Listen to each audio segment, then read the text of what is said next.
Vamos a ir avanzando en el debate. Jaime. No, yo coincido, recojo las palabras de la última intervención. Yo titulé así un artículo en el periódico, hablando de una ley de mínimos que no es ni tan inocua, quizás, como nos quiere plantear el viceconsejero, ni tan, pongo dos entrecomillados, de esta noche, ni tan peligrosa porque fractura la sociedad, en palabras de la portavoz del partido aragonés, ni porque plantea ni mucho menos una cooficialidad encubierta por recoger unos términos que ha empleado el portavoz del Partido Popular. Yo entiendo que es una ley de mínimos, intentaré explicar por qué, pero efectivamente es una primera piedra para avanzar en el reconocimiento y en la normalización de un hecho que ya se está produciendo. Yo creo que hemos centrado el debate en cómo se denomina lo que se habla, lo que hemos visto en el comienzo de este programa. Me parece que es empobrecer totalmente el asunto, y lo que me parece todavía más llamativo es que apliquemos en este momento en el análisis de esta ley un criterio económico. Es decir, si nos planteáramos lo que cuestan las cosas y la acción pública, podríamos poner en tela de juicio otras muchas. Yo creo que hay un reconocimiento a 70.000 personas, es una cifra que yo creo que tiene que quedar reflejada en este espacio, que utilizan estas lenguas de manera natural, que las han aprendido en las faldas de sus padres y de sus madres, y esto yo creo es algo relevante, y por lo tanto yo lo único que puedo decir es que debe haber coherencia, por un lado, desde el punto de vista político, y normalidad en la aplicación de estos textos. A mí me parece que no se puede circunscribir al hecho económico o al mero enfrentamiento político, que para mí es bastante empobrecedor, y yo pensaba que el sumum, y veo que no, Eloy, del Partido Popular había llegado con esa campaña que hicisteis radiofónica pidiendo taxis para ir a la Plaza del Pilar en catalán, que era tergiversar el espíritu de esta ley desde mi punto de vista. Ya veo que ahora el problema ya no es que haya que pedir un taxi en catalán, sino que hay que gastar 25 millones para pagar a académicos. A lo mejor hay gente ya haciendo fila en el INEM para pedirse ese puesto, porque me has dejado empatado. Bien, yo comprendo que te impacte la cuestión, pero al final cuando se gobierna hay que decidir, y lógicamente yo he dicho que los recursos en este momento son limitados. Si a mí me tienen que dar a decidir en este instante si se aplican recursos económicos para, por ejemplo, aplicar la ley de la dependencia de esas 7.000 familias que en estos momentos no pueden acceder a las ayudas que veíamos hace poco. Y si hablan en catalán tendrán más dinero.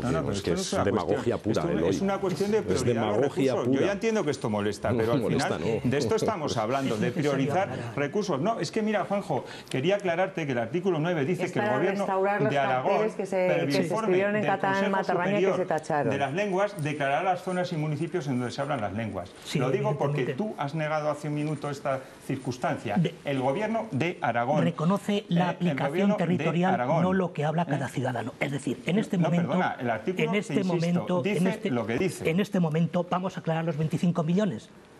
Vamos a aclarar los 25 millones. Sin ningún problema.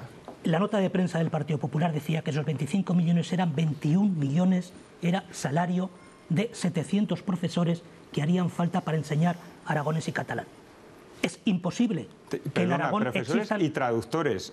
Pero a mí me está sorprendiendo la capacidad de manipulación que en estos momentos son 700, estás teniendo. Que son 400 profesores de catalán y 300 de aragonés. Lo decían, 700 a 31.000 euros de salario. Daban 21 millones. Es imposible que en Aragón se dedique tal cantidad de profesorado para los niños. Hay en este momento 40 profesores de catalán que dan clases a 4.000 niños. Por cierto, 4.000 niños que son aragoneses, 4.000 niños que no generan ningún conflicto, y es más, a lo largo de 20 años eso ha generado un mínimo de 8 o 10.000 niños que han aprendido catalán normativizado y no han venido a la Avenida Independencia a solicitar la anexión a Cataluña, ni mucho menos.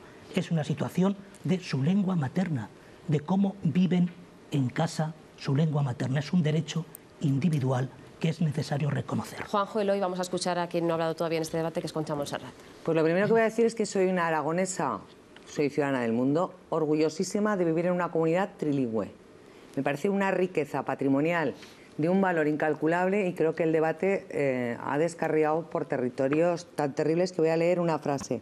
La manipulación de la situación lingüística es típica de los políticos y les beneficia porque, como la lengua tiene un aspecto visceral y emotivo, es muy fácil sacar tajada con ella. No lo digo yo, lo dice un catedrático aragonés, Ángel López García Molins, que estudió en Zaragoza Ciencias, que hace exactamente un año sus alumnos de la Universidad de Valencia le dedicaron un homenaje, porque este catedrático es un estudioso de la sociología de la lengua. que pasa es que Aragón es una comunidad tan marciana que, según las teorías de Fishman, y me voy a poner cultísima, que es un erudito de la filología, el conflicto entre dos lenguas se produce cuando una es preeminente sobre la otra.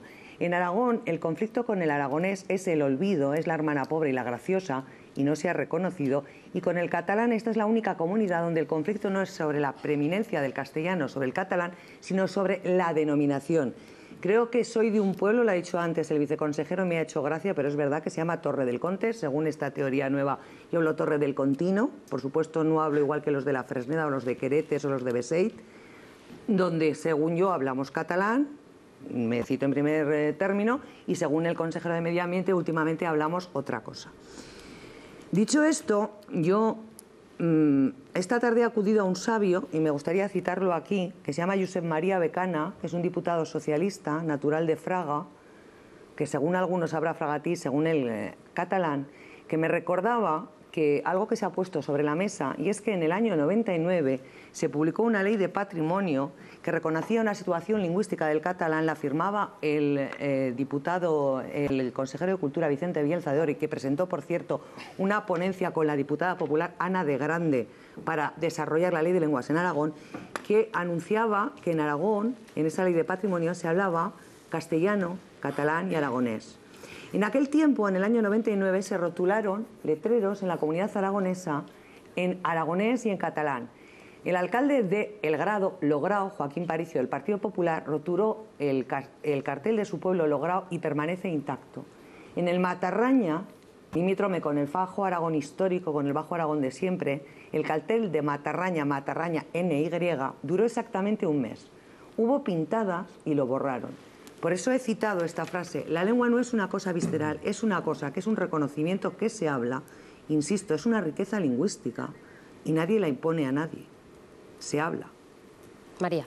Totalmente de acuerdo con que la lengua es una riqueza cultural, y yo estoy muy orgullosa también de formar parte de una comunidad autónoma donde tenemos esta pluralidad lingüística, cierto es. Ahora bien, se decía por aquí que en la mesa que, bueno, pues que había un sentimiento por parte de la gente, de los aragoneses, de una necesidad de que se reconociese y de que hubiese una ley de lengua. Yo creo que no es así.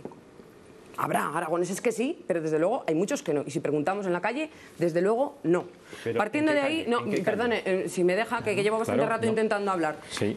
Partiendo de esa base de que no es una necesidad y solamente hace falta escuchar a la gente, yo creo que hay varias maneras de hacer una ley de lenguas y de desarrollar la política lingüística. Partiendo además del artículo 7 del Estatuto, que es el instrumento con el que nos hemos dotado, apoyado por todos los partidos excepto por Chunta Aragonesista, ¿vale? Y que dice lo que dice. Si nos ciñésemos a ese artículo 7, desde luego, yo creo que la ley de lenguas que habríamos querido, una ley de lenguas que habría unido y una ley de lenguas que habría reflejado la realidad lingüística de Aragón es otra y no es esta. Y de hecho, cuando en la tramitación parlamentaria se han incluido el 80% de las enmiendas de Chunta Aragonesista, aunque no está aquí Chunta, Francho Nagore es un reconocido militante de Chunta Aragonesista, aunque viene aquí como lingüista y supongo que también pues está bastante satisfecho con esta ley, pues la ley entró de una forma y ha salido de otra, con las tesis de un partido que, por cierto, es el único que no apoya el Estatuto de Autonomía y fundamentalmente ese artículo 7. Por tanto, claro, si llevamos 27 años sin ley, desde el primer Estatuto de Autonomía que se hace referencia al tema de las lenguas, desde el año 82, 27 años, ¿por qué no ha habido ley de lenguas en 27 años? Si fuera una cuestión tan fácil, desde luego la habría habido. No la ha habido en 27 años, pero por algo María, será. Cuando la polémica, ya termino, y cuando la polémica se centra en la denominación, es que no es baladí. Es que no es baladí, es que yo creo que hay que reconocer la realidad. Oh, Jaime, perdona que no te he interrumpido. Hay que reconocer la realidad lingüística que hay. Pero de eso, a que se termina María Herrero, va un trecho, porque no tiene nada que ver. Y si preguntamos a la gente, Jaime, si preguntamos a la gente, y me gustaría a mí, aquí hay muchos telespectadores que nos están escuchando y estoy convencida que aunque aquí estamos 5 opiniones frente a 2, les aseguro que en la calle y en el público, desde luego, no es esa proporción ni mucho menos. Y les aseguro que la mayoría de la población no quiere esta ley y no quiere la ley del catalán.